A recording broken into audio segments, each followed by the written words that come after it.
Resilience and stamina aren't just about pushing through tough times. They're about adapting, recovering, and finding steady footing when life or work shifts unexpectedly. And change, whether planned or forced, it tests both our emotional strength and our physical endurance. And building through resilience means cultivating habits that help you reset quickly, maintain perspective, and keep moving, even when the path feels so uncertain. It's not about avoiding setbacks, but it's developing the mindset and structure to grow stronger because of them. And in this show, we share a solid model to help us reset when facing setbacks and change. So stay tuned. Power of After is for you at mid-career, halftime of life, helping you maximize your skills, resources, and experience. We have courses, products, and help to make this stage of your life your best and most purposeful ever. Don't miss a single article, free download, or podcast. Get all the latest at goalsforyourlife.com/newsletter. Now, let's dive into today's episode. If you've ever thought, I wish I had more grit, well, you're not alone. Setbacks and seasons of change can leave even the most capable people feeling winded, professionally, emotionally, and physically. But resilience and stamina, they're not fixed traits that you can either have or you don't have. They're trainable capacities like strength or language skills that grow with the right inputs: mindset, recovery, habits, and environment. And the good news is that you don't need a total life overhaul to get that started. You just need a small set of repeatable practices that compound.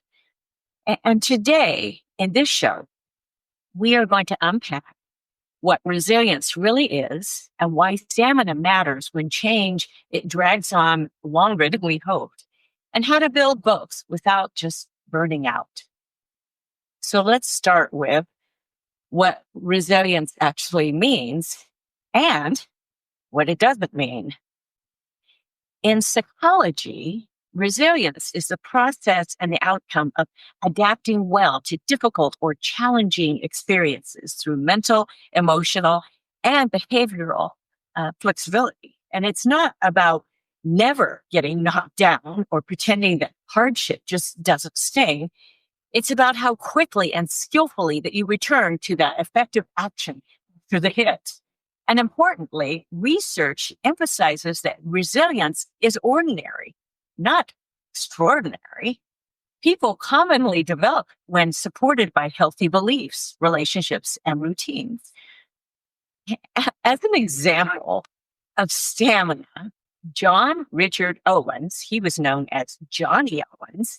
He was a Welsh professional boxer, and his seemingly fragile appearance, it was deceiving, as he competed in more than 120 fights. And what stands out about his fighting style is the fact that his stamina was regarded as inexhaustible.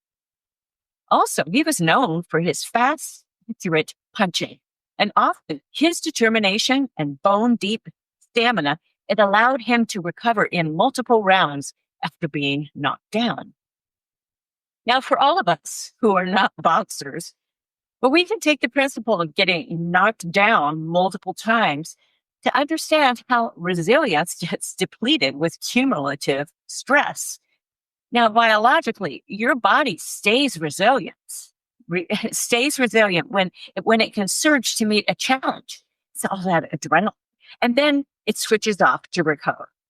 And when stress systems are pushed too often or for too long, or they don't shut down, well, they create that allostatic load. That's that wear and tear of chronic activation that eventually it erodes our mood, our focus, our immunity, and our long-term health. And recognizing and reducing that allostatic load is central to building true stamina. So here's a little takeaway from that. Resilience isn't having no stress, and instead it's creating a good stress cycle, mobilizing, recovering, and growing. So, stamina. Why resilience needs an energy plan. If resilience answers, can I adapt? Stamina answers, can I keep adapting tomorrow? Stamina is the capacity to sustain effort through a drawn out change. Now, this can be an organizational restructuring, or a long job search, caregiving, rebuilding after loss, all of those.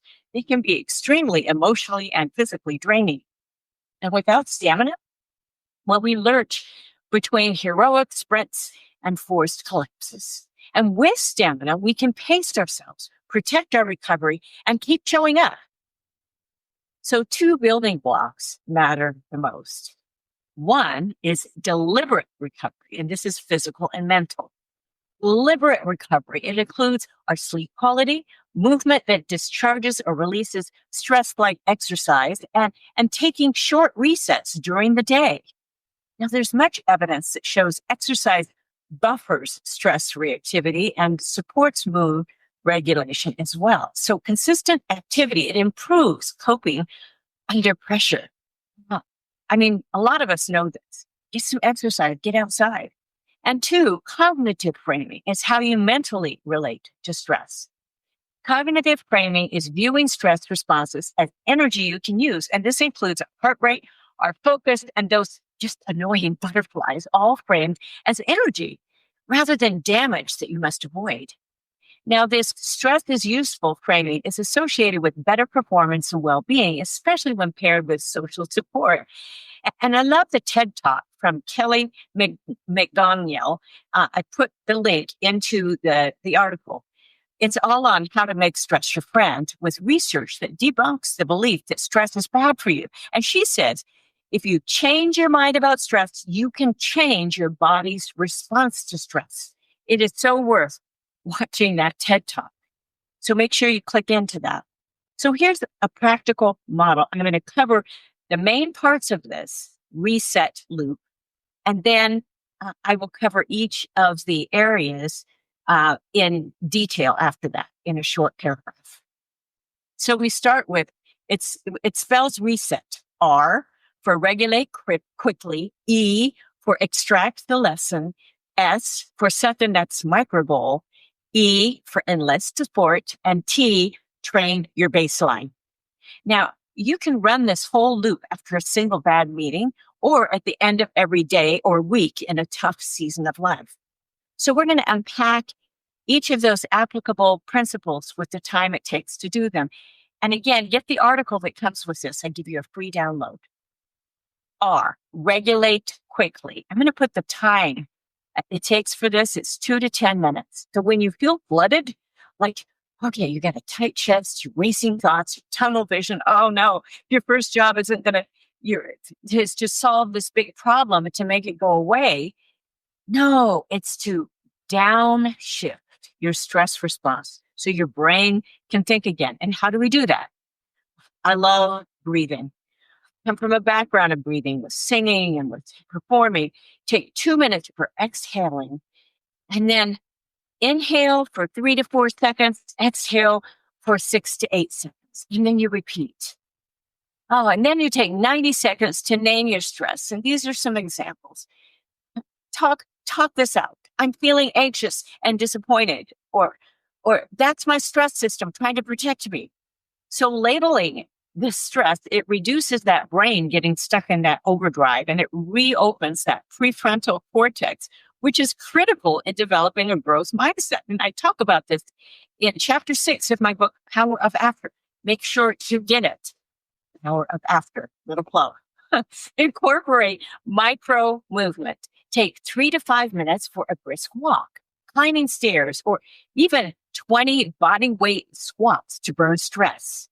And all of that, those chemicals. And that gets your adrenaline going, and your body releases that adrenaline when you're angry, excited. And that exercise does wonders. So here's a direct application. Through a derailed call or a meeting, and just take those 3 minutes to breathe, and then a 5-minute walk before you write any follow-ups. You respond from clarity, not alarm. So what about E? Extract the lesson. Now, and let's take 5 minutes for this, and it includes writing, pencil and paper. I love it. Ask yourself, what exactly did I learn? So keep it neutral and behavioral. Don't discount writing this down. And here's some questions to ask yourself. What cue did I miss? What will I try differently next time? Now, what's one controllable variable I can adjust? Maybe my preparation, timing, or tone of voice. And this turns pain into data, and it preserves your self-trust with that self-talk. I can grow from this. And S, set the next micro goal. And takes under 15 minutes. Make it small enough that you just can't procrastinate. Momentum beats perfection when your system is stressed. Now, this can be as simple as booking a follow-up call or rewriting a script or handwriting a note. Small steps. Now, this might not take 15 minutes, but allow enough time to think, to regroup, and take action with setting that mini goal. And this way, you keep moving forward. And remember, it should be actionable and measurable. It's a good mini goal. It's also a good large goal. E, enlist support. Be proactive. This is an area many people are not proactive in. But be proactive in finding those who can help you rehearse, sanity check assumptions, or share the load. And whether this is a peer, a coach, a friend, or a connection, it buffers stress and it improves outcomes. And this is also affirmed in that TED Talk. So make sure you watch it. Social support is associated with a useful stress outcome. And if you find yourself lacking in this area, well, be proactive in developing those worthwhile friendships. And I do talk about those in my Women in Halftime book. So make sure you get this one as well. T, train your baseline. This is daily practice or repetition. I love this one. And this is where stamina compounds. It's what you do between those challenges that lowers that static load of the brain getting stuck in that overdrive. And it raises capacity. Daily habits. But what can those include? Of course, sleep protection. 7 to 9 hours. Doesn't that sound wonderful? That's a target with consistent wake time and dimming lights or screens during the last hour. Just be consistent. Get yourself into that habit. Go to bed on time.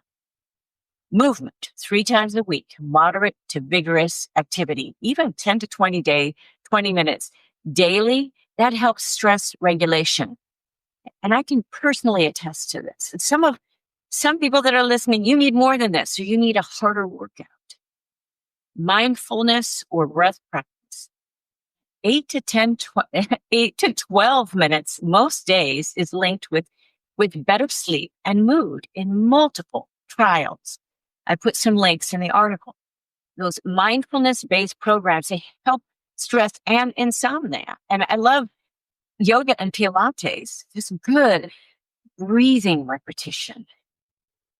Tiny recovery habits. Spend 60 to 120 seconds every 90 minutes to stand, breathe, and maybe even step outside. It does wonders. So again, make sure that you get the free download that comes with this podcast, with this show, and the article. So here's some tips how to stay durable and the pacing for the long hauls. And some of your challenges may feel like a long haul. So number 1, set a rhythm. Focus on consistency, not completion. And as an example, instead of saying to yourself, I'm just going to finish this proposal, aim for 45 minutes of focused minutes a day for 10 days to get it done. Steady effort under stress, it builds real progress. And again, you can see the rhythm diagram in chapter 6 of my Women at Halftime book. 2, be consistent. Schedule your recovery. Wow. Put it on your calendar. The middle of any process, it just feels the hardest. And motivation dips, stress rises. So plan your breaks and recovery time, just like meetings. Put them in your calendar and you'll last longer and perform better. Block out just several hours at a time or even a day. 3, take time to practice de-stressing. Reframe that stress as fuel. Before a big call or a presentation, tell yourself, now this energy helps me focus. And use selective intensity, such as go hard maybe for 1 to 2 days a week and then recover, just like athletes do. Alternating effort and rest, it strengthens endurance. Even my stationary bike, we have recovery days. So for example, during a 6-month product or life change, you can protect your sleep window, schedule 3 45-minute deep work blocks each morning, hold 2 lighter administration days, and then you just keep 1 social buffer on Fridays. You're not just surviving this pivot and change, but you stay credible with a clearer mindset. And again, get the article. This is all outlined in the article. True resilience in hard moments comes from strengthening your body, your mind, and your relationships, and knowing how to reset when pressure hits. So develop and nurture those relationships with people that remind you who you are when life goes sideways, and reach out for support before, during, and after those challenges.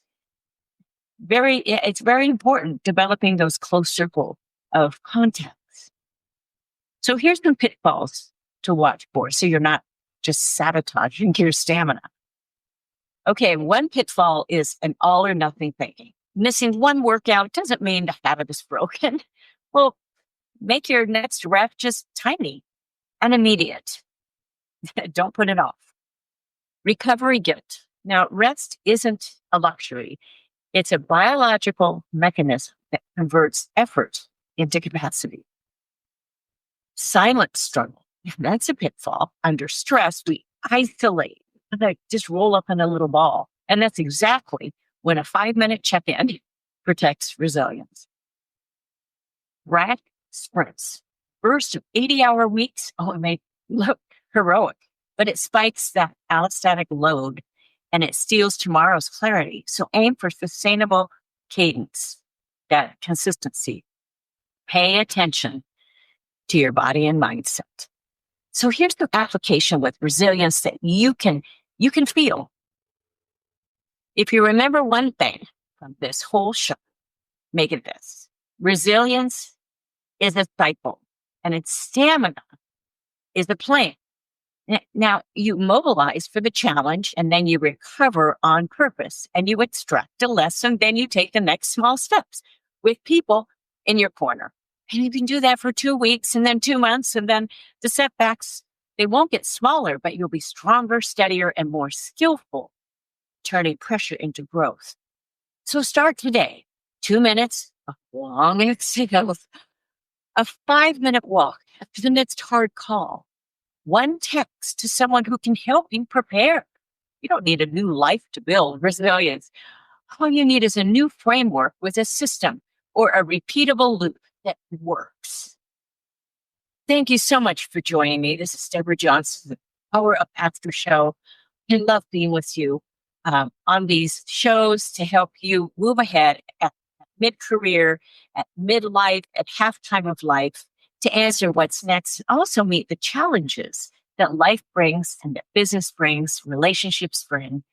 So I hope you've enjoyed today, and I will look forward to being with you again next time. So bye-bye for now. Thanks so much for spending time with me today. I love bringing you insights to help you maximize your skills, resources, and experience at mid-career and beyond, so that you can make your next chapter your most impactful and purposeful yet. I'm Deborah Johnson, and I can't wait to be with you again next time on the Power of After Show.